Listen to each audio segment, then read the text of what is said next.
semuanya, apa kabar? Pastinya kabar baik, bukan?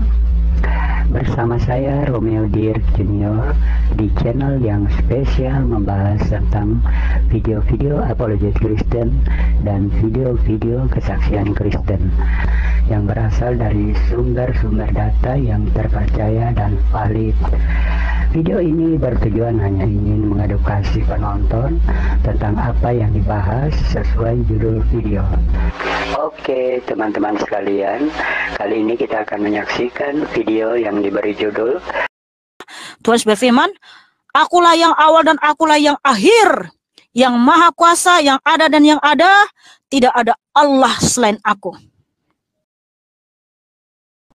Saudara-saudara sekalian, untuk lebih jelasnya silakan menonton video berikut ini sampai selesai sehingga Anda bisa paham dan mengerti apa yang dibahas.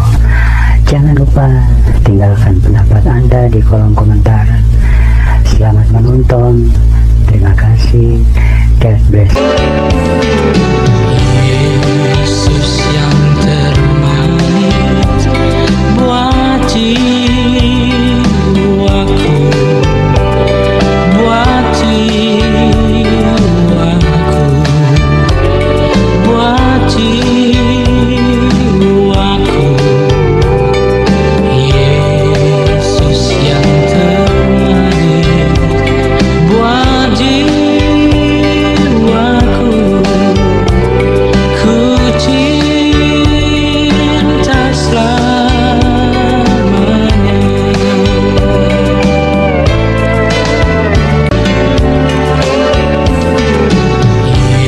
Yesus yang termanis buat jiwaku,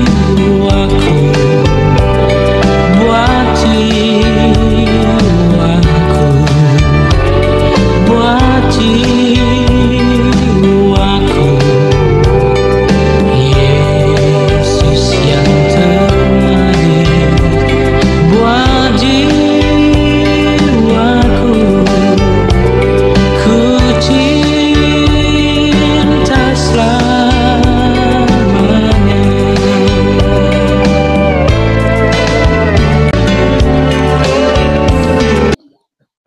Selamat malam Sutomo.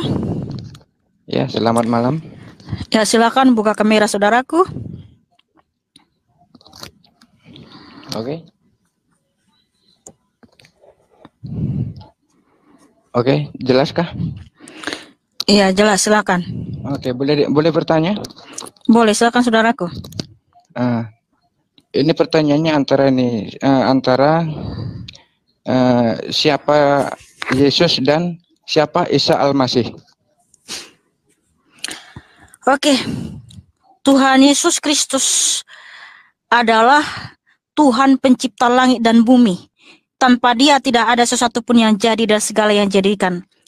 Dalilnya itu di Yohanes 1 ayat 3, Kolose 1 ayat 16, Wahyu 3 ayat 14, Kejadian 1 ayat 1 sampai 31. Jadi Dialah pencipta langit dan bumi saudaraku. Dialah yang menciptakan manusia yaitu Adam dan Hawa. Dan Dia adalah juru selamat kita. Dia adalah Tuhan kita, tidak ada juru selamat selain Dia, yaitu di Yesaya 43 ayat 11, Tuhan berfirman, "Akulah Tuhan, tidak ada juru selamat selain aku." Dia juga yang awal dan akhir. Itulah sebabnya Tuhan berfirman dengan tegas di Yesaya 44 ayat 6, Yesaya 48 ayat 12, Yohanes 8 ayat 24, ya. Kemudian di Wahyu 21 ayat 6 sampai 7, Wahyu 22 ayat 13, Wahyu 1 ayat 8, Wahyu 2 ayat 8, Wahyu 1 ayat 17 sampai 18, ya, sangat banyak ayatnya saya kasih dalilnya. Tuhan berfirman, "Akulah yang awal dan akulah yang akhir, yang maha kuasa, yang ada dan yang ada, tidak ada Allah selain aku." Lalu Isa Al-Masih itu siapa? Saudara agamanya apa? Saya Muslim. Isa Al-Masih itu adalah nabimu dan tidak ada hubungannya dengan iman Kristen. Lalu kenapa mereka selalu mengagung-agungkan bahwasanya Isa Al-Masih adalah putra dari Allah ataupun Roh Kudus?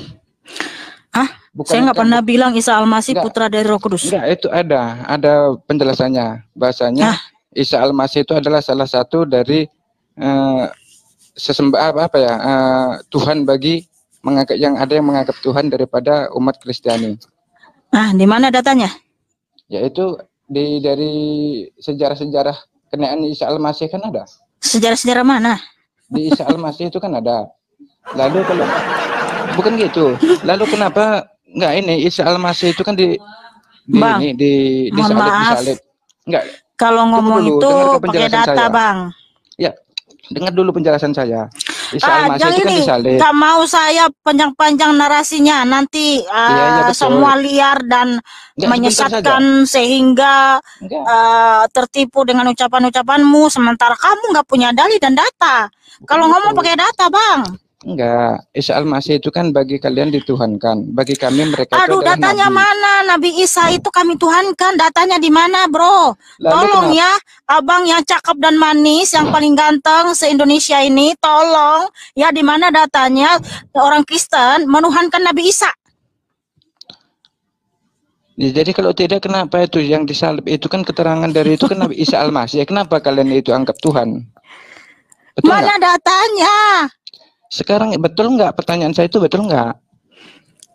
Ya nggak Tinggal betul jawab. lah. Makanya Kalau saya nggak minta datanya dan dalilnya Kalau mana, tidak Bang? betul, kalau tidak betul, jadi kenapa itu maaf, itu kan Isa Al-Masih disalib dan setiap gereja itu kan ada dan mereka dan Isa Al-Masih itu kan disembah.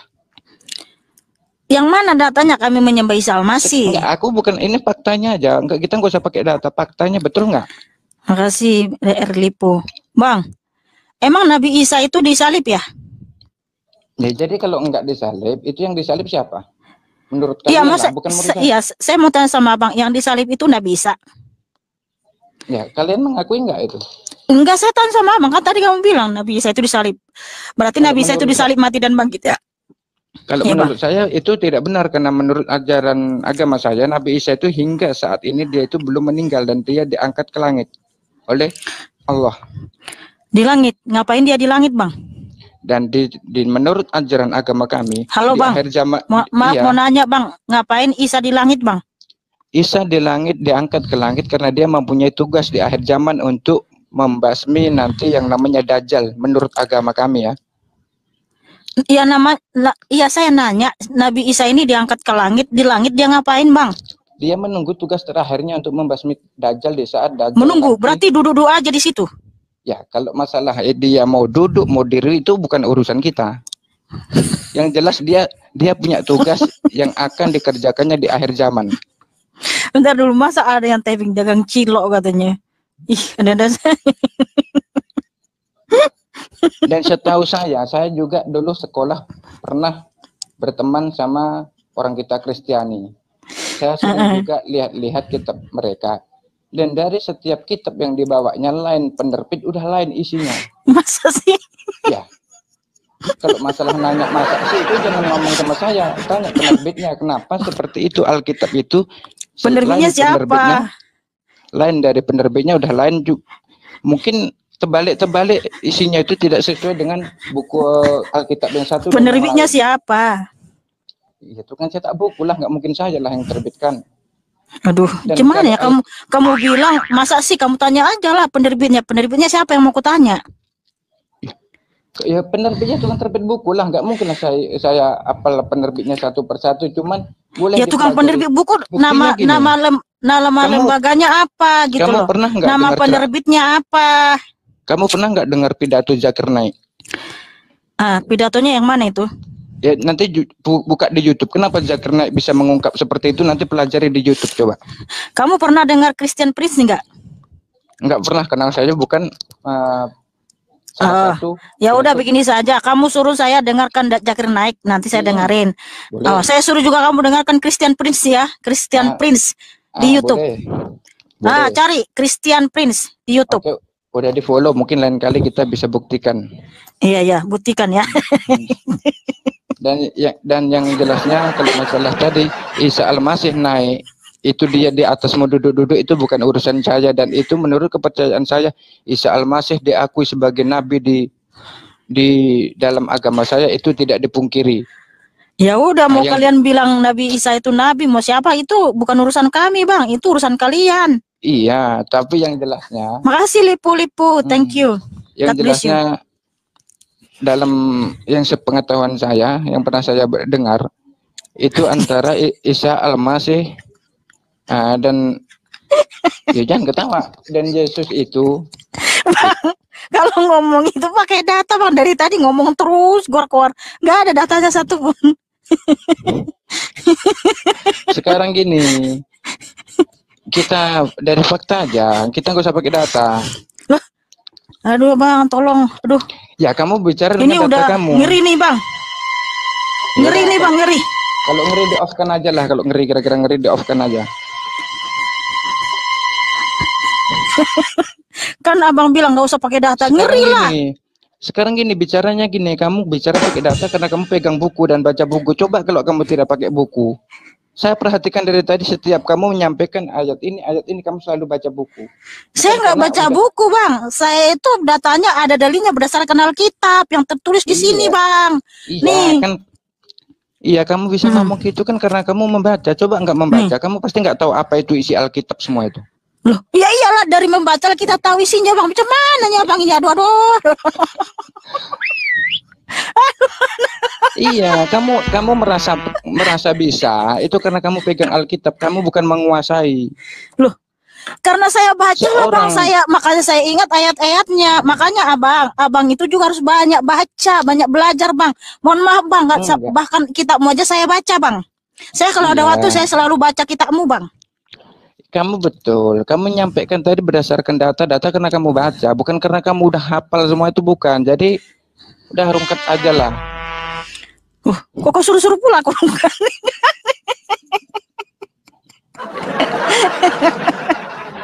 Lucu juga Bang Sutomo ini ya. Oke, saran saya gini, Bang. Saran saya, abang banyak belajar dan membaca ya.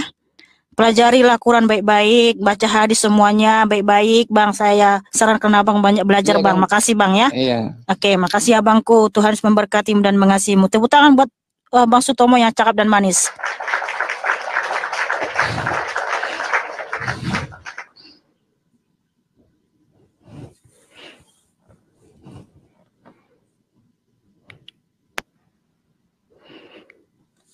Selamat malam, Nataki. Silakan buka kamera. Makasih Selfie, makasih Decibel, makasih juga yang sudah tetap layar ya. Tuhan Yesus Kristus memberkati. Makasih Melani. Silakan.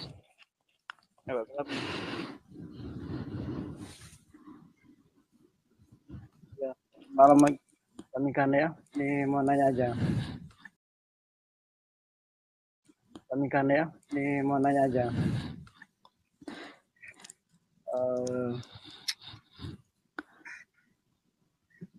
Namanya waktu ini sama pertanyaan nih,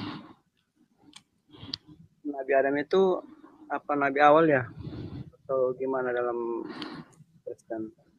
Adam itu manusia pertama ya, dialah manusia pertama yang diciptakan Tuhan Yesus, di mana Tuhan menciptakan Adam yang tertulis di Kejadian 1 ayat 26 sampai 29, Kejadian 2 ayat 7. Tuhan Yesus mengambil debu tanah, membentuk manusia itu ya, dibentuk nih semua kepala, tangannya dengan sempurna. Setelah itu dia hembuskan nafas kehidupan ke hidung Adam, maka jadilah dia manusia, makhluk yang hidup. Itulah dahsyatnya kuasa Tuhan Yesus. Dan Tuhan Yesus menciptakan Adam menurut gambar dan rupanya. Seperti saudaraku, terima kasih. Tuhan Yesus Kristus memberkatimu. Mohon maaf saudaraku kalau nggak buka kamera, satu aja pertanyaanmu. Tunggu saya buka ya. Oh. Udah gelap, sini gelap. Iya. Please open your camera. Kalau nggak aku ganti sama yang lain. Ya nyalain lampunya lah. Sengaja pula kau matiin lampu di situ. Bentar. Biar nggak kelihatan mukamu.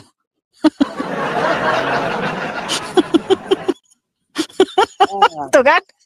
Emang licin ini. Dimatiin lampu. Kan udah dihidupin kelihatan wajahnya. Kan udah tidur tadi, ini permintaan baru terima. Iya, silakan saudaraku. Gini, apakah Nabi Adam itu punya umat juga? Makanya Adam itu nggak disebut nabi karena dia nggak punya umat. Orang manusia pertama. Jadi sebelum Yesus turun ke bumi sebagai seorang manusia, ada berapa nabi lagi yang di belakang-belakangnya itu? Tuhan Yesus berfirman Matius 23:34, aku telah mengutus nabi-nabiku. Jadi Tuhan mengutus nabi-nabinya, yaitu Nabi Musa, Nabi Nuh, Nabi Samuel, Nabi Yeskiel, Nabi Daniel, Nabi Hosea, Nabi Yunus, Nabi Ayub, dan nabi-nabi yang lain. Nah, setelah Tuhan Yesus datang ke dunia, mati dan bangkit pada yang ketiga, kembali ke surga, dan dari surga dia mengutus Roh Kudus dalam namanya, mencurahkan Roh Kudus kepada umat yang percaya kepadanya. Habis itu tidak ada lagi nabi.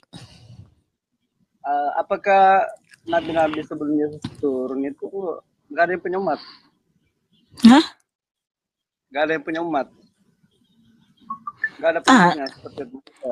Nabi Musa kan ada umat Israel. Gitu.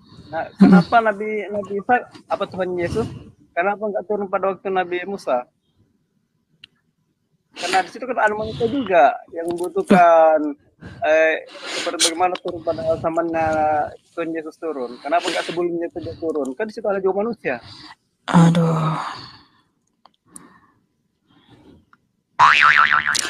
Begini saudaraku, Tuhan Yesus juga sudah sering datang menjumpai nabi-nabinya.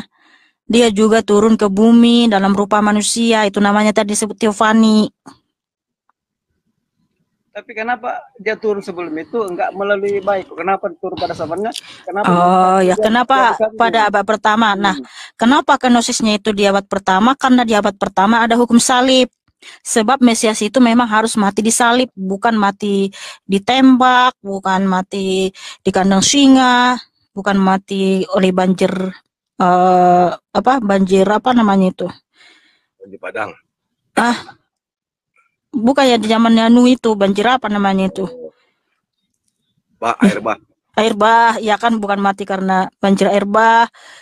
Bukan gitu. Jadi Mesias itu harus mati tersalib, saudaraku. Nah, hukum salib itu ada di zaman Pontius Pilatus, yaitu ketika bangsa Roma menjajah Israel. Tapi kenapa Tuhan Yesus tidak menampakkan diri pada saat itu? Kenapa dia tidak menampakkan diri sebagaimana dia turun pada zamannya ketika dikandung, dia nampakkan dirinya? Kenapa pada zaman itu sebelumnya dia tidak menampakkan diri? Jadi bolak-balik lagi aku menjelaskan ini. Enggak, ini harus dijelaskan lah biar orang nggak bingung gitu. Bang, tadi ku bilang karena di zaman karena di abad pertama ada hukum salib. Mesias itu matinya harus tersalib, Bang. Dia harus mati dan bangkit itu. Proses kematiannya itu harus tersalib, Bang. Pertanyaan saya kan begini, kenapa pada zaman itu Nabi Nuh, Yesus tidak menampakkan diri supaya pada zaman itu manusia juga tahu bahwa ini Tuhan saya ini begini, seperti pada waktu dia turun, waktu dikandung, dilahirkan begitu. Jangan tertawa lah. Apa nggak bisa jawab? Atau memang reka-reka aja ini? Ya Allah Tuhan. Enggak, ya. Ya silakan Bang Amin. Ya, Bang, itu haknya Tuhan. Tuhan mau turun kapan? Itu haknya Tuhan. Sama seperti saya menanyakan kepada Abang. Jangan dipotong dulu, jangan dipotong. Abang nanya. Abang nanya. Diam dulu. Oke. Lanjut.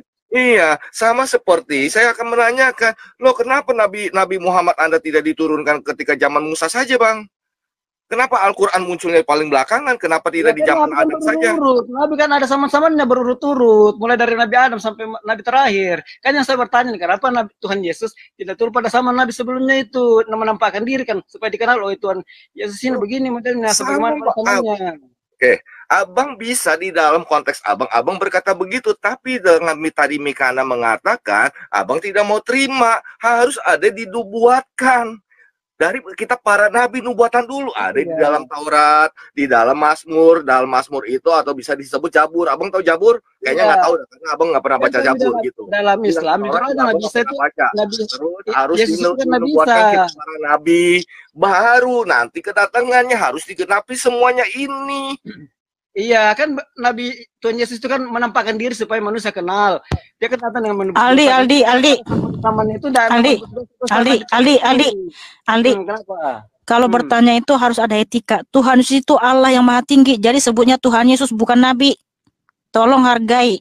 Walaupun kamu nggak percaya, tetap Saya katakan percaya, Tuhan Yesus. saya percaya. Dalam kitab kami itu percaya ada berapa nabi-nabi itu sampai termasuk Isa, Yesus. Saya percaya kok.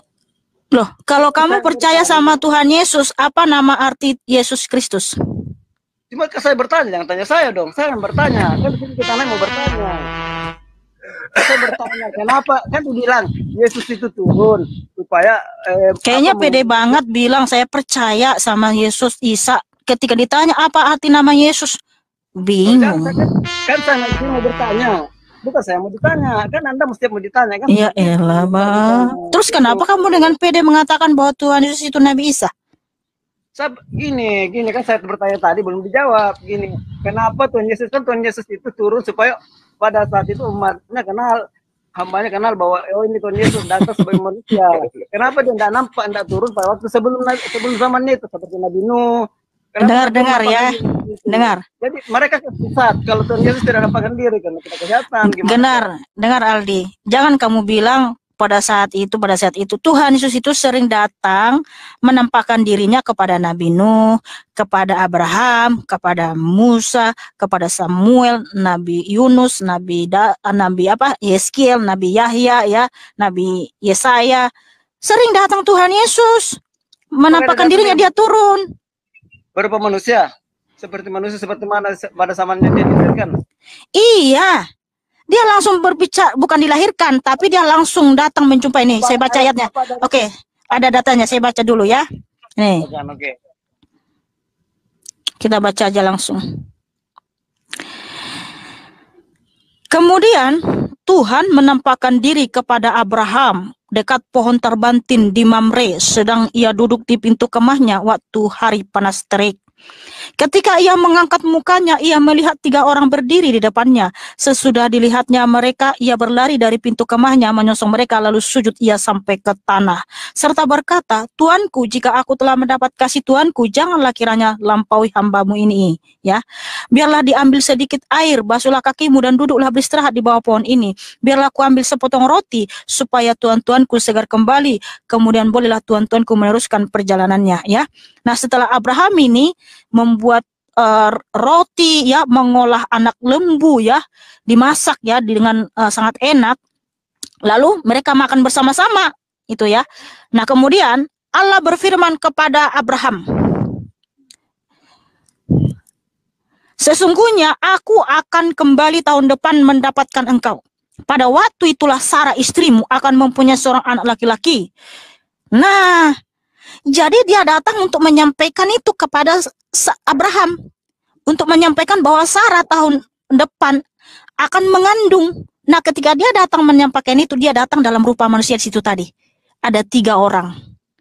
Itu Tuhan Yesus sama malaikatnya. Bahkan mereka makan bersama. Udah jelas sama Abraham. Makanya itulah kenapa Tuhan Yesus menyatakan di Yohanes 8, sebelum Abraham jadi, aku sudah ada, dan bapamu Abraham telah melihat aku, dan dia bersuka cita. Di mana Abraham melihat Tuhan Yesus? Ini di Kejadian 18. Dia datang dalam rupa manusia, bahkan duduk makan bersama dengan Abraham. Udah jelas? Tapi kenapa samanya lagi Nabi Tuhan Yesus itu kenapa turun malah di kandungan lagi Siti Maria? Kenapa enggak samanya aja sebelumnya? Apa perbedaan itu turun melalui kandungan lagi? Oke, mohon maaf saudaraku. Tuhan Yesus itu memang berkenosis melalui Bunda Maria, itu di mana Bunda Maria bukan Siti Maryam ya. Maria tidak pernah disebut Siti. Nah, itu 2 pribadi yang berbeda. Nah, kenapa aku bilang di abad pertama, di zamannya Bunda Maria? Karena kan tadi di abad pertama ada hukum salib. Karena dibuatkan di Perjanjian Lama, Mesias itu matinya harus tersalib di atas pohon. Bukan digantung, bukan ditembak, bukan dimakan di kandang singa, bukan gitu. Dia harus mati tersalib. Nah, hukum salib itu ada di abad pertama, bro. Nah, itu alasannya, oke? Hukum salib berarti menghapuskan dosa-dosa. Ya, bukan dirajam juga ya. Dia harus mati tersalib di atas pohon. Karena Adam dan Hawa itu melanggar hukum itu dari pohon pengetahuan. Oke, kayaknya si Aldi ini jaringannya sudah terputus. Terima kasih saudaraku sudah bertanya. Tuhan Yesus mengasihimu.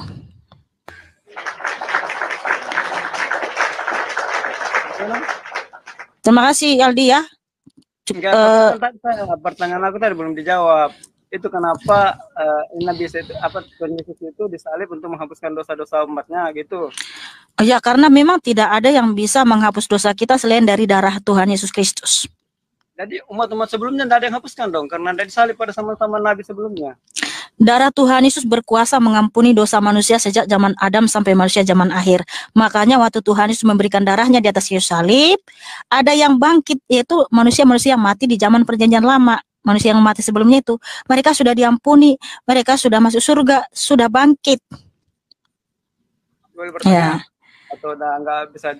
Satu lagi saudaraku, tapi ingat ya, dengarkan jawabannya. Oke. Gini ya, saya bertanya lagi. Apakah Tuhan Yesus itu dikandung sebagaimana manusia biasa? Artinya 9 bulan kurang lebih seperti itu atau gimana? Iya. Nah, karena dia datang menjadi manusia, maka dia dikandung 9 bulan dan dilahirkan sama Bunda Maria. Karena kan dia datang menjadi manusia. Sebab manusia itu dilahirkan, bukan tiba-tiba dia langsung jatuh dari surga gitu loh, bayi gitu, enggak. Jadi harus melalui proses kelahiran, karena dia sendiri juga yang berfirman di Yesaya, di Kejadian 3:15, keturunan perempuan akan keturunan perempuan akan mematahkan kutuk kematian, yaitu kepala si ular. Jadi makanya harus dari seorang perempuan dia lahir, karena itu sudah dinubuatkan. Jadi dia datang menggenapi janjinya itu. Nah, untuk itulah Tuhan Yesus itu datang melalui Bunda Maria.